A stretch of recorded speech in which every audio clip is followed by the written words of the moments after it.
how to create Instagram password. Let's get started.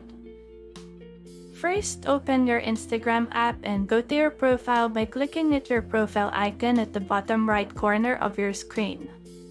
Then, tap the three horizontal lines at the top right corner of your screen and go to Settings and Privacy. Go to the Account Center at the top. And here you'll find Password and Security option. Tap on that. And then just select Change Password and choose your Instagram account. On the following screen, you'll be prompted to enter your current password. Just enter or input your current password, and in the next field, input your new password.